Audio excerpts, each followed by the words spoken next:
Доброе утро! Мы напоминаем всем, что сегодня это прекрасное утро с вами встречают Екатерина Антонова и Марианна Муренкова. На наших студийных часах 6 часов 19 минут. А это что значит? Это значит, что пора бы уже позавтракать. И сегодня мы приглашаем вас в гастрономическое путешествие на острова Тихого океана в Науру.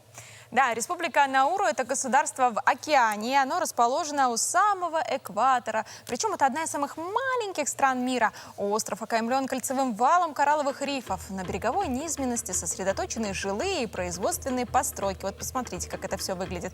Там же находятся посадки кокосовых пальм и рощи пандануса. Красиво. Кстати, главное богатство острова, составляющее основу экономики страны, это известняки. Там, где фосфориты уже выработаны, остаются фантастические нагромождения известняковых зубцов и пирамид.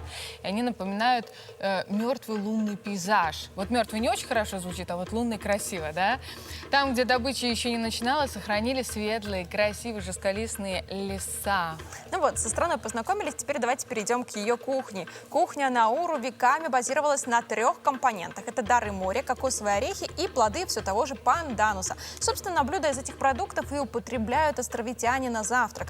Однако с приходом европейцев и началом разработки фосфатных месторождений, пригодных для культивирования почв, стало крайне мало. Поэтому в настоящее время продукты питания завозятся из-за рубежа. И даже некогда изобильные дары моря, и те же плоды и овощи доступны лишь в виде консервов. Поэтому встретить народные блюда здесь крайне затруднительно. И я считаю, что это очень плохо, потому что что-то самобытное всегда должно оставаться.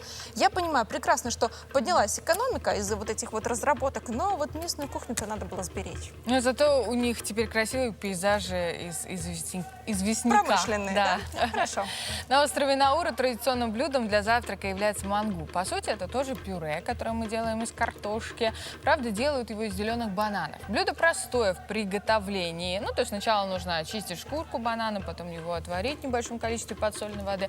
Далее банан мнется, но я надеюсь, что не один. Там кучка бананов, целая кастрюлька. Ну и поливается заправкой из обжаренного лука и нескольких капель уксуса. Едят банановое пюре с различными пресными лепешками.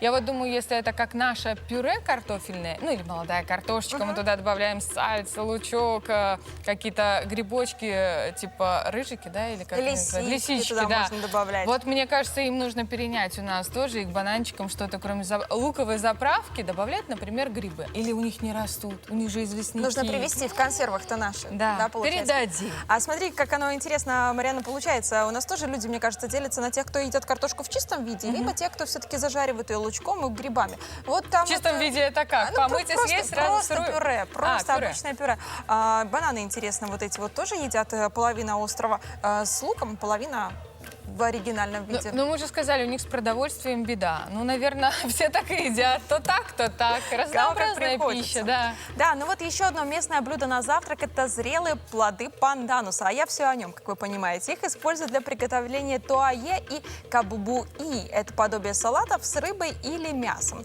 Плоды режут в очень мелкую стружку. Получаете кабубу. Это местная универсальная заготовка для различных блюд и напитков. Хранят кабубу в трубчатых контейнерах. И рия – это лист все того же пандануса. Как видите, безотходное производство. А в случае необходимости смешивают с кокосовым молоком, водой и сиропом. После этого кипятят несколько раз и на выходе получают потрясающего вкуса десерт, который может храниться около 5 месяцев и никаких вам консервов. Это да, но звучит вкусно, по крайней мере. Но вот что такое панданус? У нас это не продается. Мне кажется, нужно эту нишу занимать каким-то Ты знаешь, что, образом. Марианна, я тебя расстрою. У нас это не продается, но у нас оно у многих растет дома в горшках. Действительно? Люди даже не догадываются, что у них произрастает панданус. Изучите свои домашние растения, возможно... А у меня не растет, ты знаешь, все мои 8 домашних растений. У меня не растет панданус.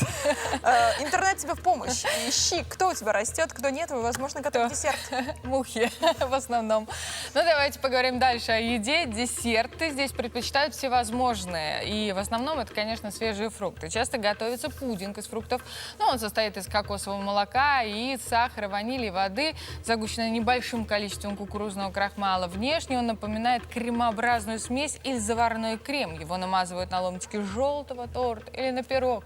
Пудинг к столу подают холодным. Что касается напитков на завтрак, то местные жители предпочитают утолять жажду обычной водой и свежевыжатым соком. Это правильно. Чем проще, тем полезнее.